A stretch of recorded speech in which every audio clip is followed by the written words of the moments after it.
Assalamu alaikum wa rahmatullah wa barakatuhu wa jannatuhu. That is, the peace of God be upon you, and his mercy and his blessings and his paradise.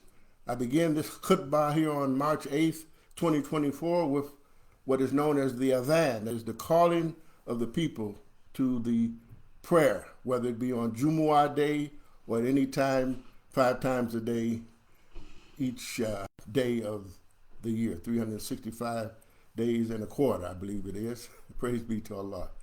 So I begin now. After I cut my recorder, my digital recorder on along with my audio video here on Facebook Live. Allahu Akbar, Allahu Akbar. Allahu Akbar, Allahu Akbar. Ashhadu an la ilaha illallah. Ashhadu an la ilaha illallah. Ashhadu anna Muhammadan Rasulullah. Ashhadu anna Muhammadan Rasulullah. Hayya ala salah. Hayya ala salah. Hayya ala falah. Hayya ala falah. Allahu Akbar, Allahu Akbar. La ilaha illallah.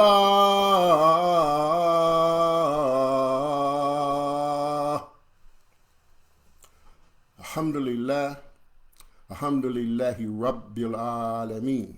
That is the praises to Allah, the guardian, evolver, cherisher, the sustainer of all of the worlds. Ashhadu an la ilaha illallah wahdahu la sharika lahu wa ashhadu anna Muhammadan abduhu wa rasuluhu sallallahu alayhi wa sallam wa alihi wa sabbihi ajma'in. That is, I bear witness there's no deity but the one deity, God alone, and there's none like unto him. And I bear witness that Muhammad is his servant and his messenger. The peace and blessings be upon him and upon his companions, the followers of today and yesterday, the righteous all. Amma ba'd, that is concerning after. We've exalted Allah and sent the salutations upon the noble African Arab prophet Muhammad, and now your brother Siddeeq Jihad here in what Elijah Muhammad called this place, the hells of North America, and in many ways the wilderness of North America. And it's really a dichotomy. America can be beautiful in terms of the freedoms, but America is ugly at the same time. And we thank Allah that we understand that, and we are working toward trying to make America a better place, and a place where it will live up to its constitution, that is, all human beings are created equal and endowed with certain inalienable rights. So inshallah, we're going to talk about Ramadan this afternoon. And most of the people, from what I've seen on the internet and from my own understanding, that the first day of fasting would be March the 10th. So we'll talk a little bit about that later on in the khutbah. But I begin now coming from the Surah 6, Ayah 101, where Allah reveals, Badi'ul samawati wal ardi ana yakunu lahu waladun wa lam takul lahu sahibatun wa khalaqa kulla shay'in huwa bi kulli shay'in alim. To him, that is Allah, is due the primal origin. In other words, the origin of this whole universe, this whole expanding universe, the primal origin of the heavens and the earth. And he asks us the question, after telling us that he is the father of all of it, or I shouldn't say the father, but the originator of all of it. How can he have a son? when he had no sahibatun, no consort, no companion. Tawheed, the idea of being in a state of oneness and being alone as the sovereign of the universe. He created all things, and he had full knowledge of all things. The next ayah, ذَلِكُمُ رَبُّكُمْ لَا إِلَهَ إِلَّا هُوَ خَالِقُ كُلِّ شَيْءٍ فَعْبُدُوهُ. That is Allah, your Lord. There is no God or no deity but He, the creator of all things. Then God says, then worship Him, and worship ye Him. فَعْبُدُوهُ. This is a command. He has power to dispose of all affairs. وَهُوَ عَلَى كُلِّ شَيْءٍ وَكِيلٌ. Then the next ayah, Allah reveals, لَا تُدْرِكُ الْأَبْصَارُ وَهُوَ يُدْرِكُ الْأَبْصَارَ وَهُوَ اللَّطِيفُ الْخَبِيرُ. Let me recite that again. لَا تُدْرِكُ الْأَبْصَارُ وَهُوَ يُدْرِكُ الْأَبْصَارَ وَهُوَ اللَّطِيفُ الْخَبِيرُ. No one can grasp Him, but His grasp is over all vision. He is above all comprehension, yet He is well acquainted with all things. That's everything. When the leaf falls from a tree, when a strand of hair falls on the ground from your head, He is acquainted with everything. Praise be to Allah. So I bring your attention to the two verbs that I want to focus on in this particular ayah, just to give you a little bit of tafsir of how Allah uses a particular verb pattern to express various ideas. And this is very important for our understanding of the glorious Quran. He reveals, La tu'rikuhu. That is, you cannot grasp Him. You cannot be caused to grasp Him in totality. So he uses the fourth form present tense verb in a causative situation. In other words, I am the being that causes your vision. So God has limited the vision of that which He has created. When I say limited, I'm saying that I could never say, okay, I'm the God now. That could never be. Because Allah is the one that causes our very existence, causes this universe to be in existence. So He puts it in the fourth form pattern to let you know that I am the causation of this universe. I am the, as Muhammad Assad says, the uncaused cause. Allahu Samad, that's what is translated as the uncaused cause, meaning that He caused everything else, but there's nothing that caused Him. And this is very, very important for us to understand in our psyches, because some people have the mind to tell you that God created Himself over eons and eons of time out of triple darkness, which is suggesting to your mind and my mind that darkness was here before Allah, subhanahu wa ta'ala.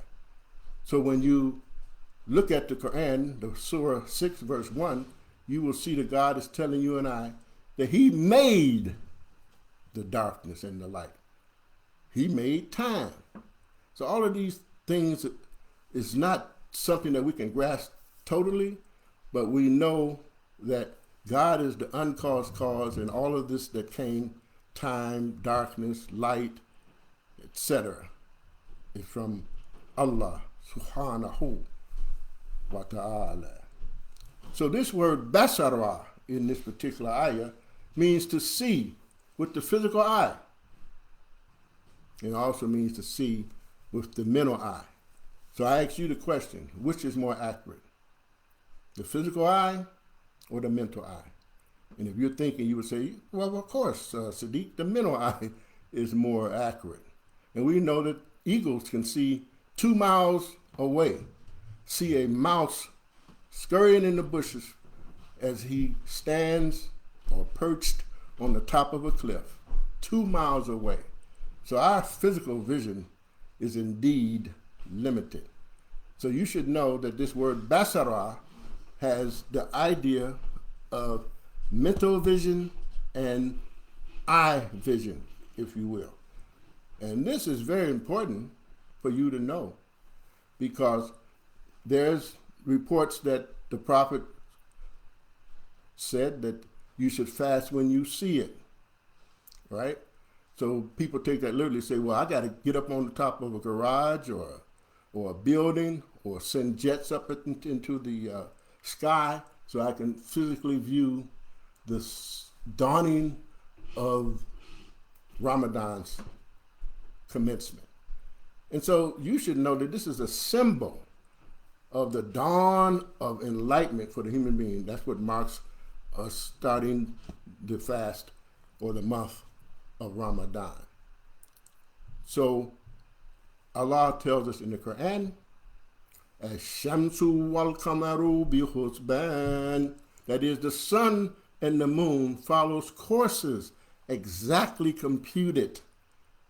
So if it's exactly computed, then that means that if you would go to a astronomical lab and you look at the moon charts, they will tell you, as they told me at the University of Toledo, that we have known for many years that the first sliver of light after the black moon takes between, they told me, either 10 to 12 hours or 12 to 14, and regrettably I don't remember exactly if it's 10 to 12 or 10 to 14, but somewhere in that range. So I use 14 as a cutoff point. Praise be to Allah. So let me continue. Well, let me just go ahead and finish that and then go to what I had intended and what I have prepared. So I know from looking at the internet that March 9th at 1:21 or either 2:21 p.m. in the afternoon is the black moon, meaning that you don't see any light from the sun shining on the moon at that point. And after 10 to 12 or 10 to 14 hours later, that first sliver of light appears somewhere in the world, whether you see it with your physical eye from the mountaintop or whatever, it is there. It's like a systematic, ongoing thing that happens like your clock is accurate. So God, as I indicated to you a few moments ago, as Shamsu, the sun, while Kamaru and the moon are with bihusban. And hisab is arithmetic in Arabic. So cannot you see that Allah is telling you, human beings, that I have endowed you with the ability to be able to tell when this sliver of light is there with the mental eye, even if you don't see it with the physical eye? So they're going to get mad at me for saying that, and they say, well, inshallah, Ramadan will begin on this date or that date. But if you have the mind to accept that God has given you the ability to know that that sliver of light is there, whether you see it with the physical eye, whether it's cloudy or whatever, then you're on the right road. And then if that happens, then more people accept that, then perhaps these 2-day separations of when Ramadan starts would not be a part of the human experience, inshallah. So let me go on with that word. So here Allah says, وَهُوَ يُدْرِكُ, and He grasped all of the visions, all of what you see, He got that. So He's using yudriku, that is, He is the one that is in the catbird seat, if you will, in terms of seeing what you and I see. And at the same time, He says, and He is above all comprehension, yet well acquainted with all things. So I take you now to the article that I wrote some years ago. In fact, it was in the Muslim Journal years ago. Ramadan is the 9th month of the lunar calendar.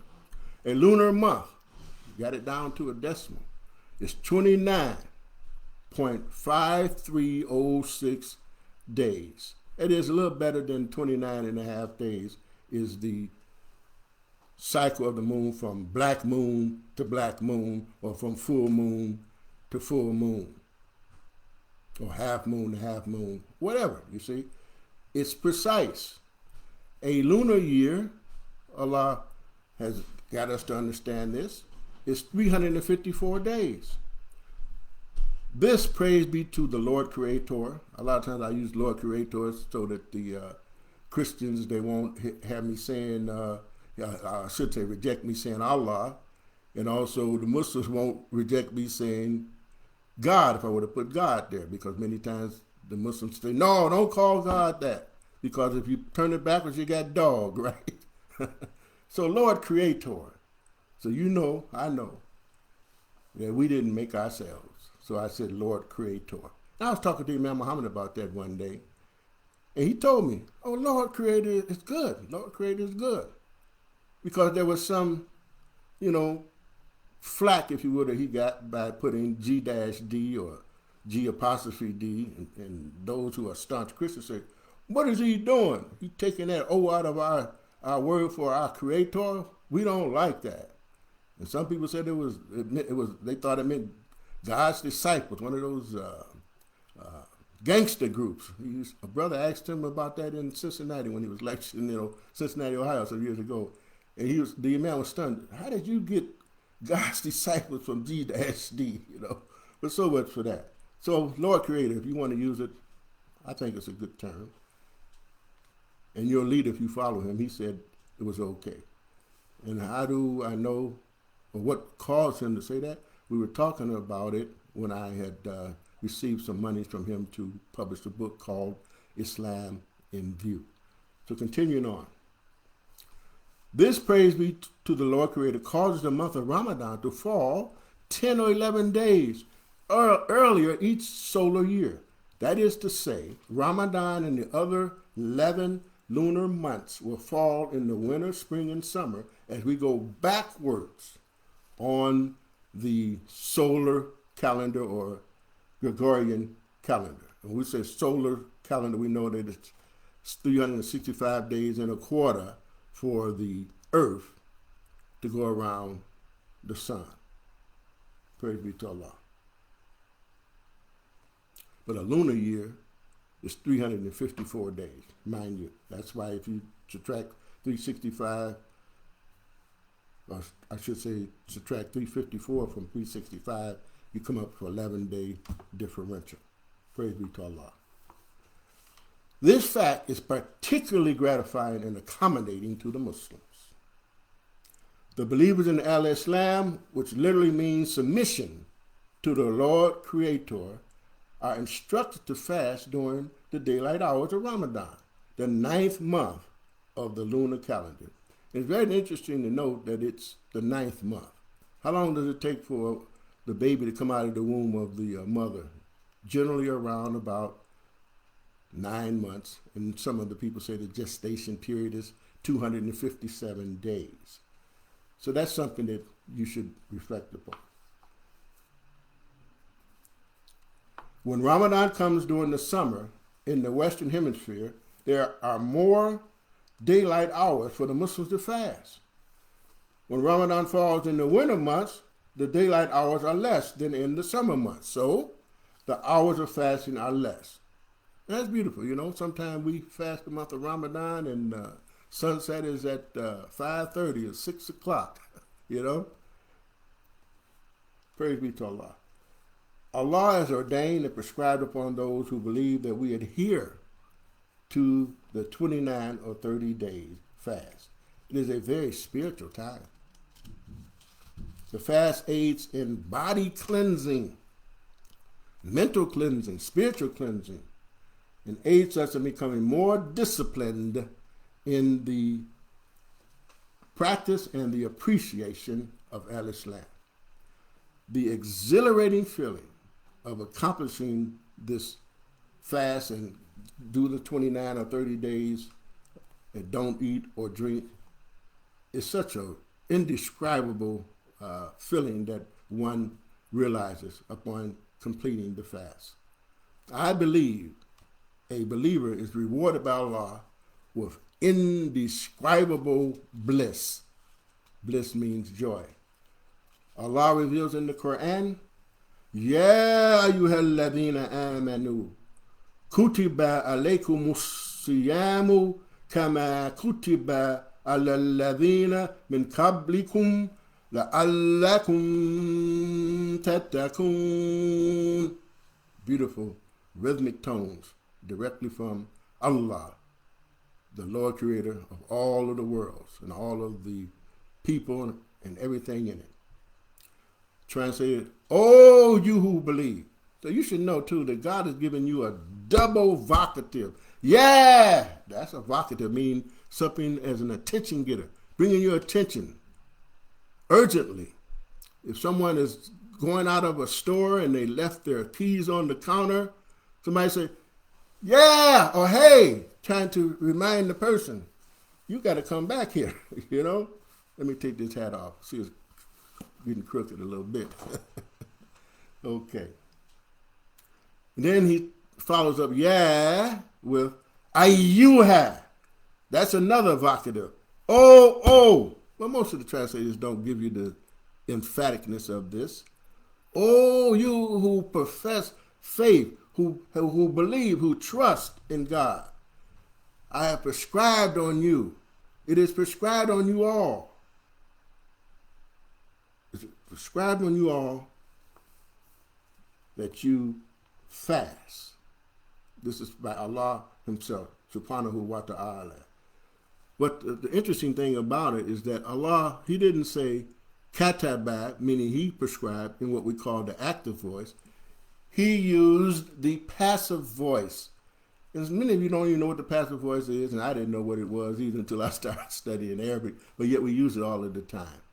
To give you a real quick example, if I had a Quran on the table and I left the room and I came back and the Quran was on the floor, I can't say, he put it on the floor or she put it on the floor. I can only say, it was on the floor.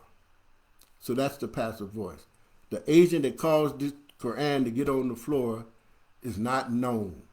So here Allah's giving you the impression that it was prescribed for you, but he's not telling you that I'm the one that prescribed it. He's not mentioning who prescribed it. So from my study of the passive voice, listen to this carefully, when Allah uses the passive voice many times, He's indicating that it is something that's clocked within your nature or clocked to occur at a point in time. And He doesn't have to all of a sudden become active and activate, let's say, our nature to fast or just command us to do something that wasn't already in the plan, so to speak. So you should know, and we all should know, that God is letting you know that from your very design, all of us have the ability to fast. That's why a lot of times I speak to people, they say, well, it's hard to fast. I say, well, Allah has put it in your nature to fast, and I use the Nike slogan, just do it, you know. And then some people say, well, how do you do it? Or some other people that know Muslim fast say, I can't see how you go all day and you don't even drink no water. You don't drink water. You don't eat anything. How do you do it? We do it because we have faith and trust and knowledge that it gives us great value, and it is a command from God for us to do it. And that's why we do it. Praise be to Allah. And we have a wonderful time doing it. And there's some days where we feel a little inclined to want to drink something, but your mind tell you, I got control over what goes into my mouth, and I'm going to exercise the control. Praise be to Allah. It should be noted that persons ailing with diabetes and other long-term diseases are not required to fast if their health could be adversely affected by fasting. In fact, Allah tells us in the verse, but if any of you are ill or on a journey, the prescribed number of days should be made up from days later. You see? So Allah wishes no difficulty for us, as He indicates in the Quran. He wants it to be easy for us.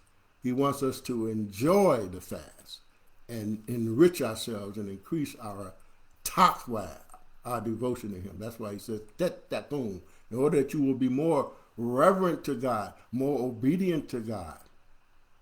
Praise be to Allah. So if you are unable to fast, Allah tells us to feed the needy if we can afford it. In reading the Holy Bible, the glorious Quran, and other scriptures, we know that Adam, David, Zechariah, Mary, Jesus, Muhammad, and other devoted servants of the Lord Creator fasted. It is important to note that the Lord Creator uses, again, kutiba.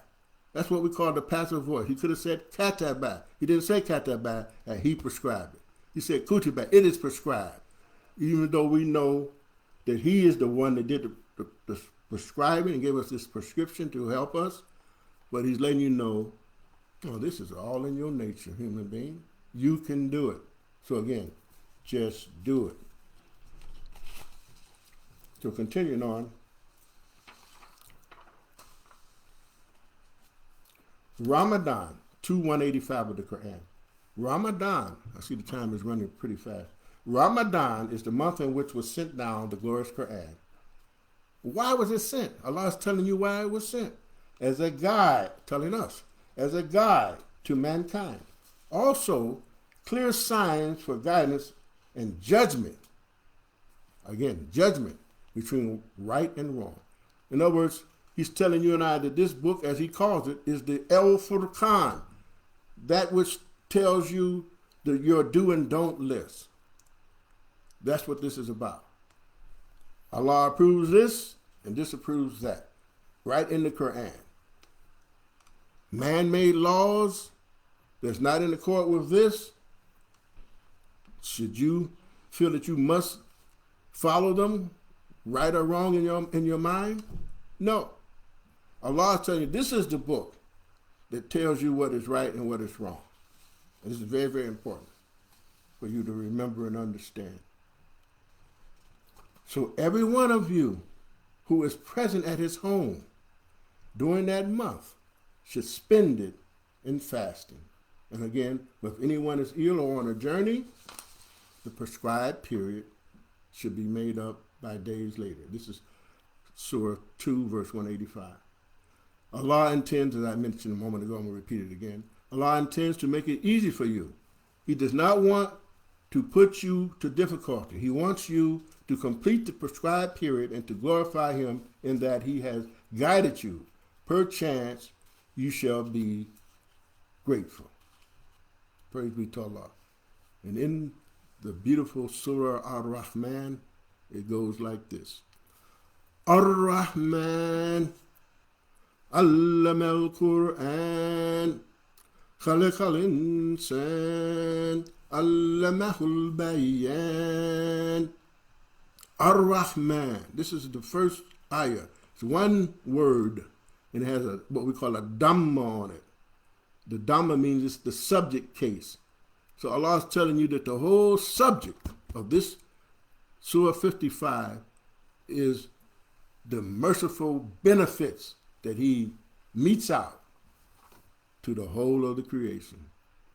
He talked to us about how He has put the pearls in the ocean and caused the ships to sail on the seas, and how He's given you sweet-smelling plants and fruit and all of these wonderful things. And He asks us the question more than once in that surah or chapter, فَبِأَيِّ آلَاءِ رَبِّكُمَا تُكَذِّبَانِ. Then which of the favorites of you two's Lord will you deny? Who are the two?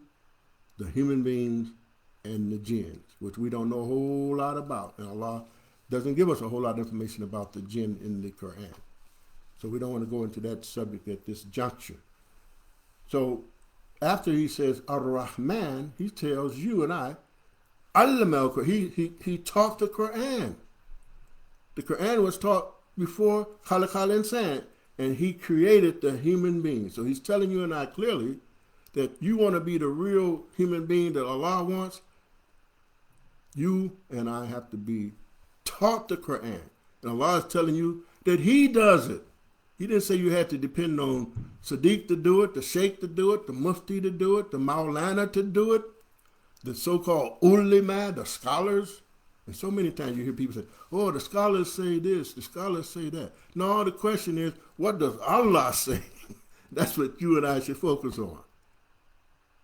I repeat, you should focus on what Allah says as opposed to what the ulama says, what the history writers have said, what the compilers of a hadith have said. Reports, a hadith is the plural of hadith.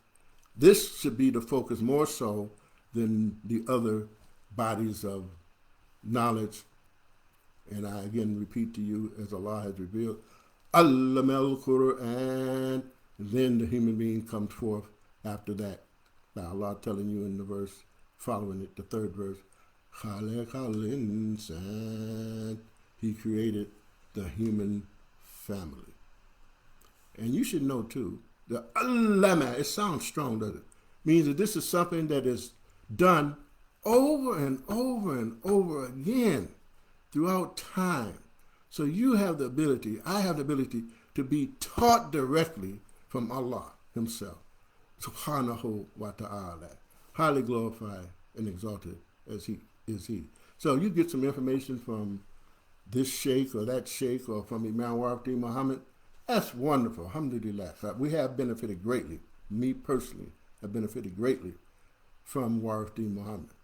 I have benefited greatly from Elijah Muhammad in the sense that he is the one that opened up my heart and mind to investigate al-Islam.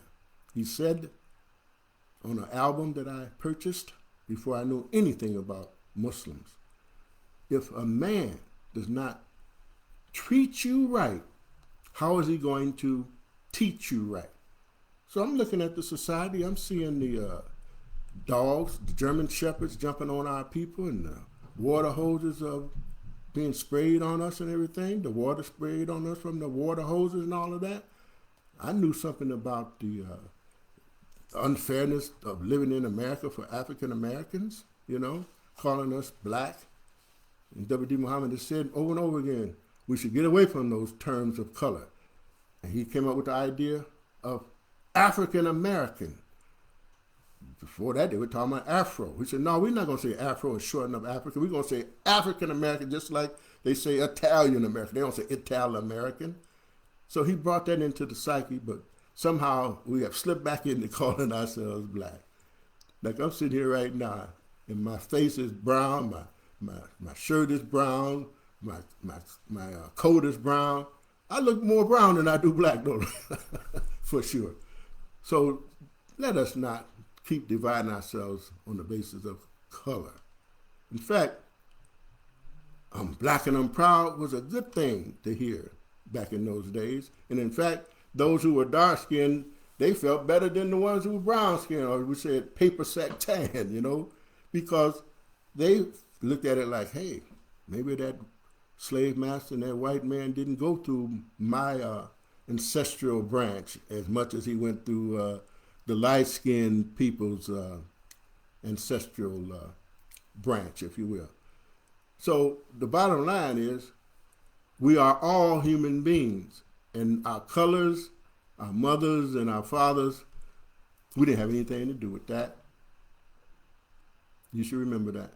And if you dark-skinned, know that that has no bearing on you feeling inferior to another person, nor should it make you feel superior. Allah tells us in the Quran in Surah 49 that the best among you are those who are most careful in their duty in their devotion to the Creator. So it's not money, it's not knowledge, but it's obedience to God. And that is what will be our ticket, right? To the Jannah, to the paradise when we leave here. And as Muslims, we definitely believe that there's a life to come. Praise be to Allah. So let me continue here. On either the 21st, 23rd, 25th, 27th, or 29th day of Ramadan, the report has it that the prophet was in that cave Hira when he first got the first words of revelation. They call it the night of power. Muhammad Assad, in his translation, calls it the night of destiny. I would prefer the night of destiny. Qadr means that God has the power over everything, and so it was a night of destiny as opposed to the night of power, because that wasn't the only night that Allah displayed his power. He displayed his power when he created the universe way back when.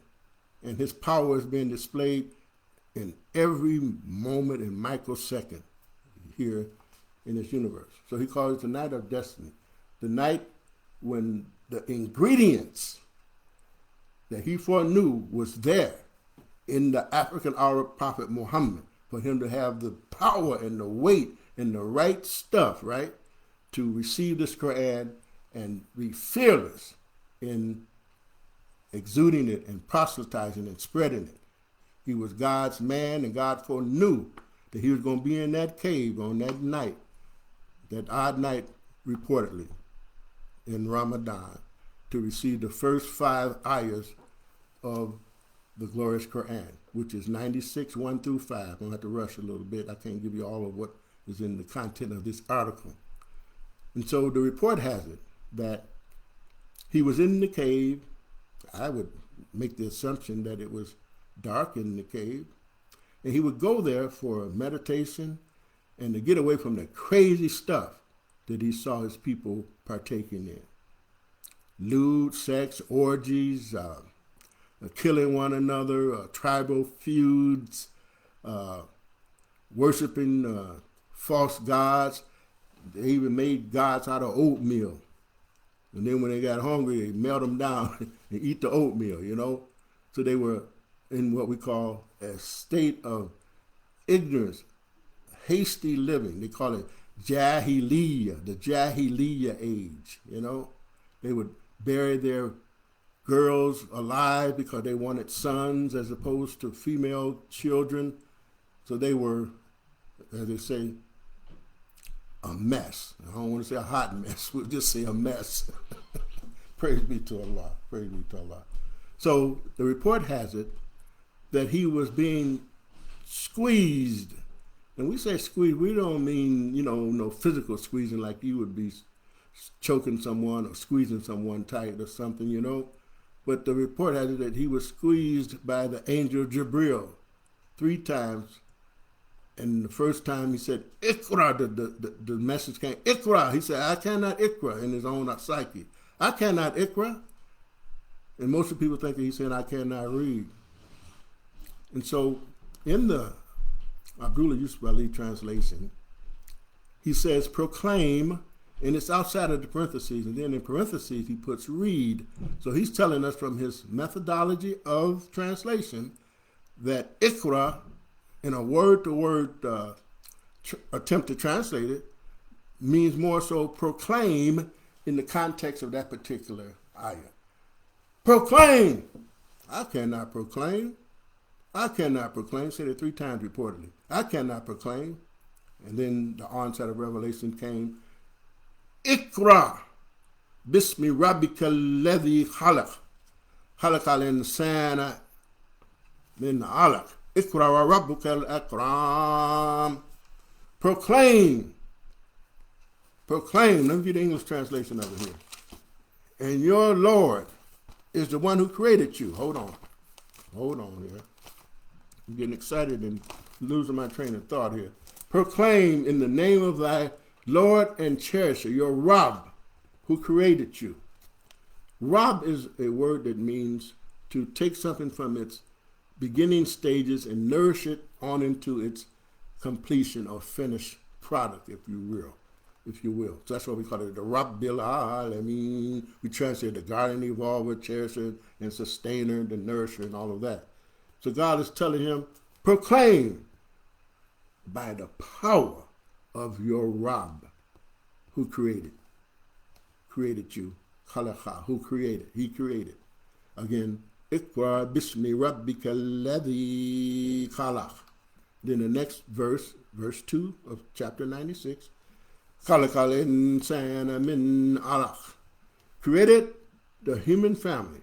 They say man here in the Abdul Yusuf translation, so I think that should be cleared up. They didn't say man. He said created the El Insan. The El Insan includes male and female. He created man, or human beings, if you will, out of a mere leech-like clot, Abdul Yusuf, he says, congealed blood.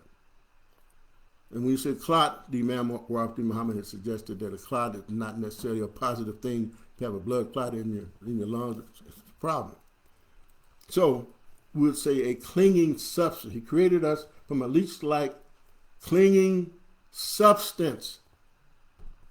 And we know that when the sperm and the ovum hits, and in the early stages, we look like leeches in the wombs of our mothers. And if you ever seen a leech, go on internet and Google it. It's a worm-looking creature, I should say, that has a lot of ripples in it. Ripples are like circles of ridges and whatnot. And so a professor showed me that in a film on a TV program years ago, and you couldn't tell the difference between a leech and a human being in the early stages. So praise be to Allah. We know Allah is telling us that he created us from that sticky substance hitting the ovum, and then the blood and all of that formed, and we were on our way. And we know that the report has it that sperm that reached the ovum was the fastest one, and by virtue of the speed, the strongest one. And that strong one is me, that went into the wombs of our mothers by the agency of our fathers. Praise be to Allah. So then the next ayah, the third verse, Allah says, Iqra again, proclaim, and thy Lord is most bountiful. Telling Muhammad, human being, I got all that you need to proclaim, to pull you and all of the people into a better condition. Praise be to Allah. But Muhammad wasn't in a bad condition in the beginning, because he kept his original nature coming from his mother with him all the days of his life. And the report has it, as Allah had revealed it, that he lived a lifetime of honor before the Quran was even revealed to him. Praise be to Allah. And they called him El-Amin before the Quran was revealed to him. El-Amin is the trustworthy one. And they would leave their goods with him when they would go out of town. Where's Muhammad? Keep these goods for me until I return. So he was known to be honorable and upright. Praise be to Allah. And then the next ayah 4 says, Alladhi alama bil kalam. It is he, that is Allah, who taught the use of the qalam, the pen, the pencil. It's a column, isn't it? It's the Arabic word kalam. Perhaps they took kalam and came up with column in the English language. Alam al insana ma lam ya'lam, taught the human family that which it knew not, or he knew not. Just speaking in the masculine singular there in the language itself, but it really is indicating taught the human family that which it knew not. So let me share this with you. Iqra, I said it means proclaim. I'll try to speed this up. So I was, looking at the word, and I said to myself, Muhammad couldn't be told to read when he was in a dark cave. So I would agree from my own rational thought that proclaim might be better, because he certainly could speak in a cave, right? And so I looked this word up. The root of ikra is Qaf, Ra, and Aleph. I'm trying to come to the close, trust me. 3 letters, that's the root. So if you look this Qara up in the Lane's lexicon, how beautiful a definition we have of that word. And it means he put something together piece by piece and part by part. And when you think about it, when you read, what do? You put those letters together, part by part, and you bounce it off of your 5 senses and your intellect, and you reach a state of understanding. So reading should be understanding. Just reciting is not enough. And some people had the mind that, oh, I don't need to understand the Quran, just recite it. No, Allah wants you and I to understand these rhythmic tones, understand it and apply it in our lives to better ourselves in the world, to increase our taqwa, increase our devotion to God, our devotion to helping the human family and the whole creation, the dogs, the cats, and all of the animals. Be preservationists, be ecologists, all of that. So you should know that qara'a, again, means to put something together piece by piece and part by part. So going back to the womb, what happens in the womb? It's said that the first thing that comes forth is the head, the brain, and then the skull over the soft membranes of the actual brain. The bones come across the brain to protect it, right? Piece by piece, part by part. Then after that, then your neck and your stomach and your thighs and your legs and all that come forth. So that's what's happening in the womb, right? You're being put together by Allah subhanahu wa ta'ala, piece by piece and part by part. So I believe, O Muslims, Allah is telling Muhammad, I knew you before you came out of the womb of your mama, and I know what you got to proclaim because I put it in you. I ordained you. He didn't choose him. He ordained him. He prepared him to be able to carry the weight of this glorious Quran. And we thank Allah. And we thank Muhammad for having the ability to carry out the mission. And we are Muslims today, and he has impregnated the world, praise be to Allah, by the power of Allah and by the power of this Quran. He's impregnated the world with al-Islam, this way of life that is the way of life ordained by Allah himself. Praise be to Allah. So you should know that it's not that Allah preferred this way of life. He ordained this way of life for us. And I don't have time to say it right now, a lot of it, but you should know that ayah 5:3 is indicating that Allah says, Raditu wa raditu, I pleased you with al-Islam, and it belonging to you already. It's al-Islam within your very nature. It is your nature, it is our nature to have a desire to submit our wills to the will of Allah, right? Jesus reportedly said, not my will be done, but your will be done. Praise be to Allah. So let us try to come to some semblance of closure here, even though there's very much that we could say. But inshallah, during the month of Ramadan, perhaps we will do some Zooms to give more information that might be inspiring and helpful to us as a human family. ربنا لا تزغ قلوبنا بعد إذ هديتنا وهب لنا من لدنك رحمة إنك أنت الوهاب. Our Lord, cause not our hearts to swerve and deviate if you guided us aright, but bestow upon us mercy from your presence, for surely you are the grandest of the givers. Praise be to Allah. So continuing here,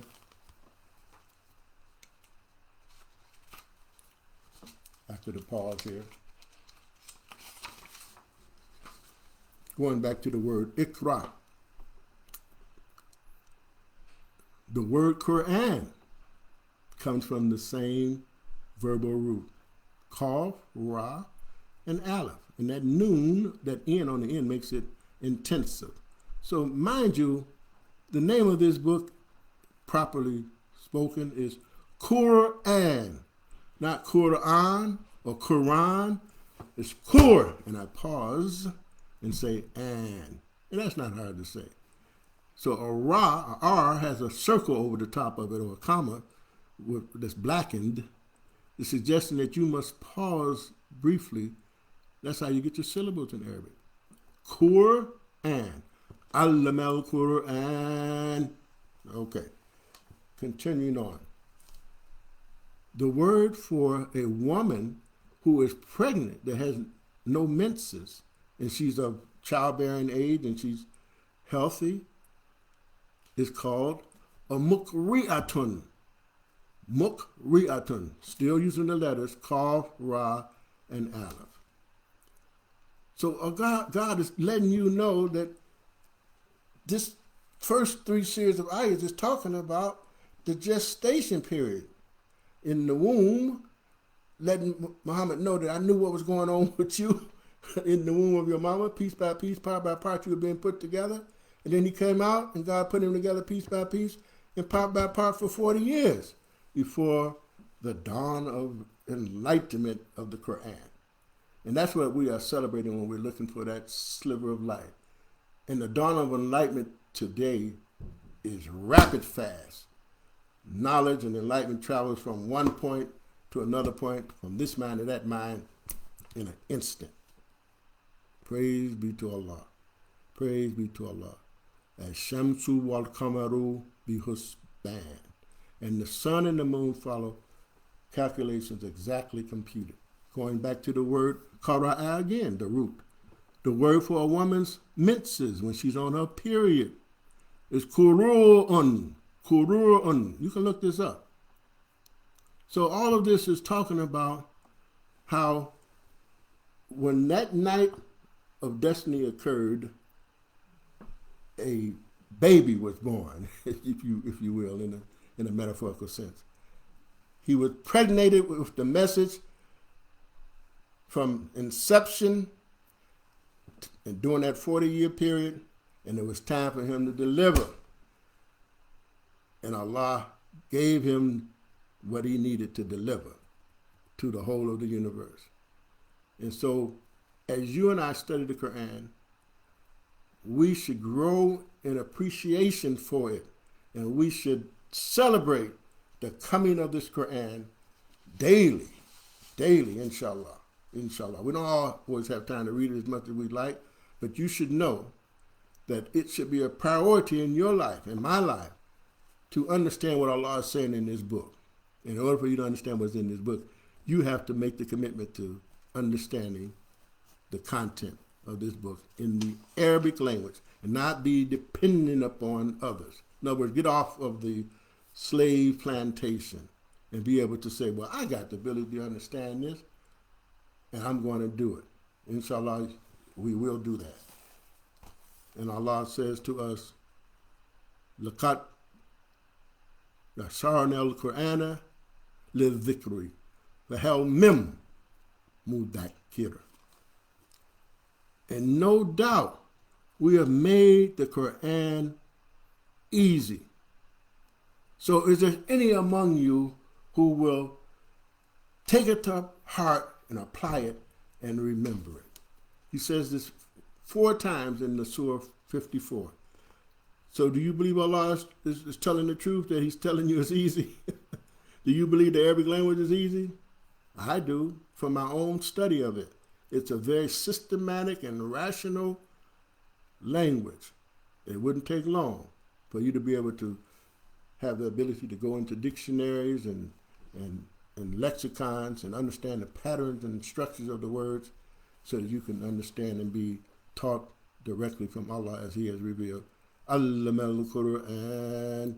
He teaches the Quran. So just a couple of more comments just to give you an example of how easy it is. I had learned some Arabic at Wayne County Community College. I'm coming to the close. And we began to learn what we call the basic 10 forms of the verbs and nouns. And so he told us that the fourth form pattern for an active participle, what is the active participle? Simply, talk is the verb, talker is the active participle, the active participant in a particular verb action. Sing is the verb, singer is the active participle. So Muslim is the fourth form active participle. The fourth form has something to do with God causing things to occur. So we know that Muslim means submission, right? So you could say that the Muslim means submitter, ER word, again, active participle, submitter. But it's active, it's not passive. It's actively going on. So a brother said to us one time that technically, brothers and sisters, you're not a Muslim when you are not following the Furqan, the do and don't list at a particular instance.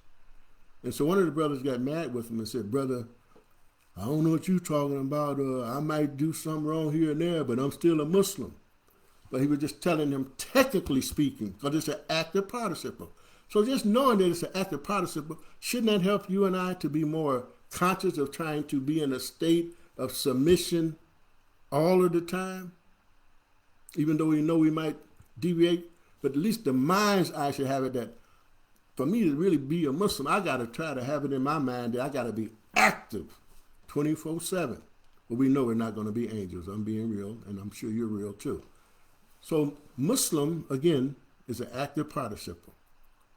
So al-Islam, coming from the same root as that, Sin, Lam, and Mim, S, L, and M, is the fourth form noun. So this fourth form is such a powerful form. It means something that is in a state of becoming, it's dynamic, it's moving, it gets better and better.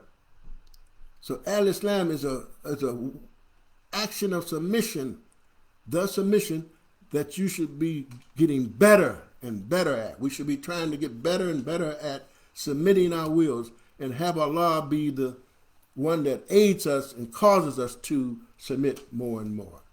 You know, the story has it that the Prophet Muhammad, I'm closing shortly, when he was on his way out, so to speak, from this world on this side, he called for his miswak because he wanted to brush his teeth and make another salah to Allah subhanahu wa ta'ala.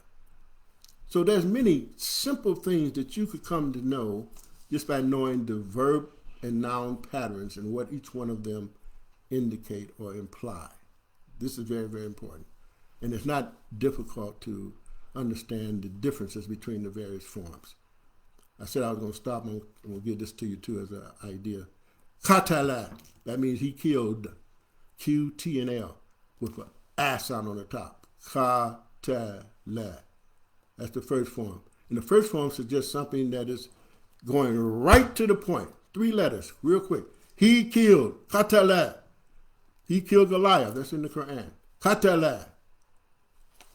Declarative, a statement of fact. Khalaqal insana min alaq. Khalaqa. He created the human being from the clinging substance, adhering to the womb. You see?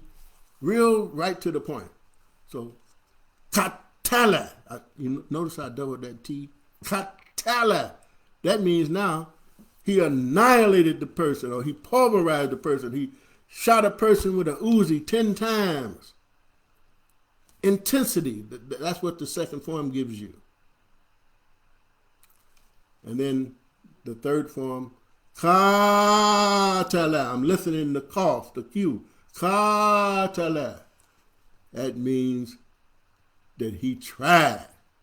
He made effort to kill the person. Or you could translate it as he was fighting. There was some opposition coming back, some reciprocity there. You swinging at me, I'm swinging at you. Qatala. Okay, that's much more we could say, but we're not going to go any further with that. But I would say to you that you should appreciate, we should all appreciate that night in the cave when Allah saw fit to give the Quran to our African Arab brother Muhammad. And some of the people who are Muslim would say, well, why are you always talking about African? Well, I'm just stating the fact. And plus we know too that African Americans here need to know that this Arab language and this Arabic Quran is for you. And it was revealed to one of your brothers that got the same blood in you. You had the same blood that you have. And please disdain from calling them camel jockeys or Arabs. It's not Arab, it's Arab. Arab.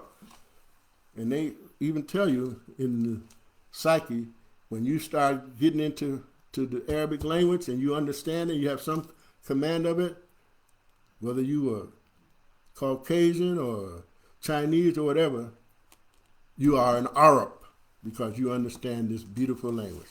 And in closing, Arab or Arabian, Arabic, means that which is undefiled and pure without any admixture. And that is the nature of the Arabic language.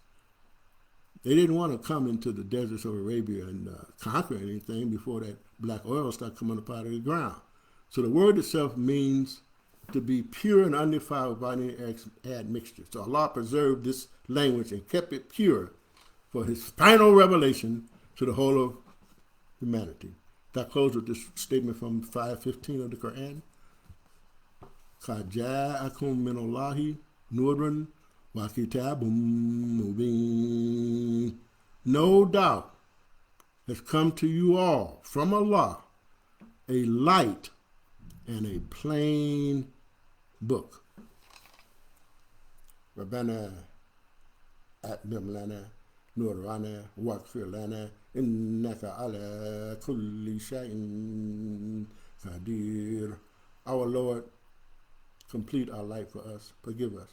For surely you have power over all things at all times. Ameen. And you might ask the question, why did I say at all times? A simple fact that I know, and anyone who knows Arabic would acknowledge it, though it's not really said often.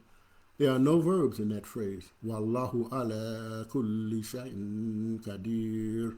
No one told me that this is a good translation. I could see it from my own mind's eye. And you should know that God is not a being that all of a sudden intervenes and shows his power, or just showed his power on that night in the cave. He has power over everything at all times. There are no verbs in that structure. Wallahu and Allah, ala, over the all of a thing. Power and the measure of it, the ingredient. He knows the ingredients of it. Again, Wallahu ala kulli shay'in qadir. Illa liqa, until we meet again. La yazalullahu muksinan ilayk. May God never stop being good to you. I could say, La yazalullahu muksinan ilaykum, to you all. May Allah never stop being a muksin, an active displayer of good and excellence to you, and you reciprocate by obedience and devotion. Assalamu alaikum wa rahmatullah wa barakatuhu wa jannatuhu. The peace of God be upon you, and his mercy and his blessings and his paradise, his garden. Iqamatus salat. Allahu Akbar, Allahu Akbar. Ashhadu an la ilaha illallah. Ashhadu anna Muhammadan Rasulullah. Hayya ala salah, hayya ala falah. Qad qamatis salah, qad qamatis salah. Allahu Akbar, Allahu Akbar. La ilaha illallah. Excuse the noise that might come forth when I get up from here. So we're going to do 2 rak'ah. There's 2 sections of prayer.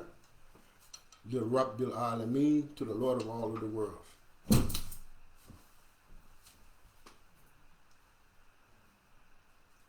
Allahu Akbar. Bismillahir Rahmanir Rahim. Alhamdulillahi Rabbil Alameen. Ar-Rahmanir Rahim. Maliki Yawmiddin. إياك نعبد وإياك نستعين اهدنا الصراط المستقيم صراط الذين أنعمت عليهم غير المغضوب عليهم ولا الضالين آمين. الرحمن علم القرآن خلق الإنسان علمه البيان الشمس والقمر بحسبان والنجم والشجر يسجدان والسماء رفعها ووضع الميزان ألا تطغوا في الميزان وأقيموا الوزن بالقسط ولا تكسروا الميزان وأرضا وضعها للأنام فيها فاكهة والنخل الأكمام وحب ذو عصف وريحان فبأي آلاء ربكما تكذبان. الله أكبر.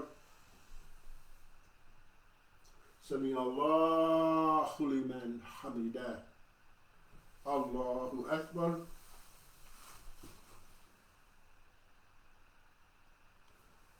الله أكبر. الله أكبر.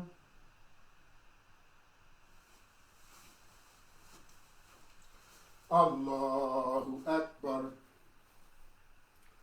بسم الله الرحمن الرحيم.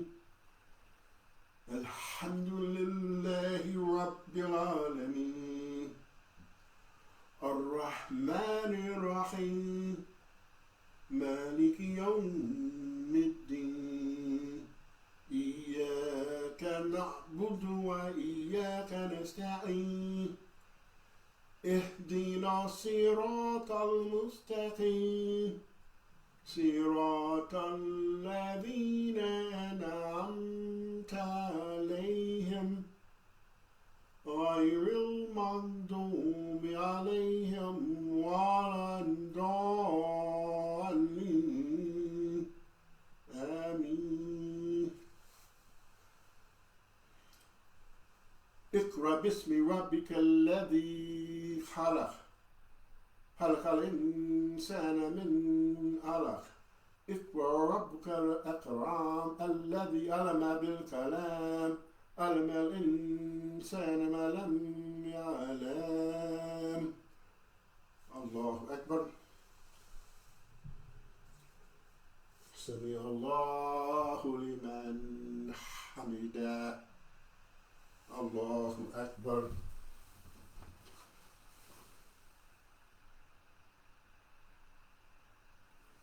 الله أكبر. الله أكبر. الله أكبر.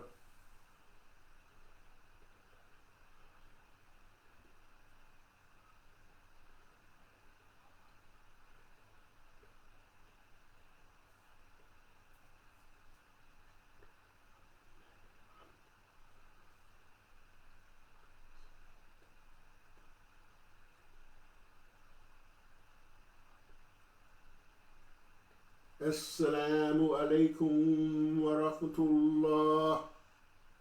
السلام عليكم ورحمة الله.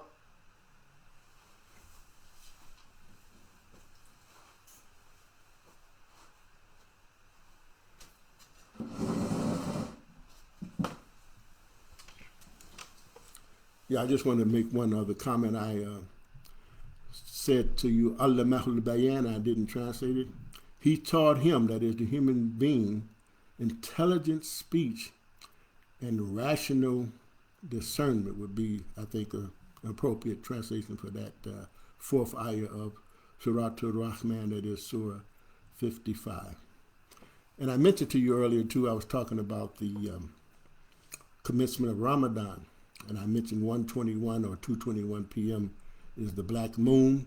So if you added 14 hours to that, that would be something like, if you said 2 o'clock at 2:21, and you added 12 hours, that would be 2:21 in the morning. And if you added 2 more hours to that, that would be 4:21 in the morning. And that's before the coming of the day.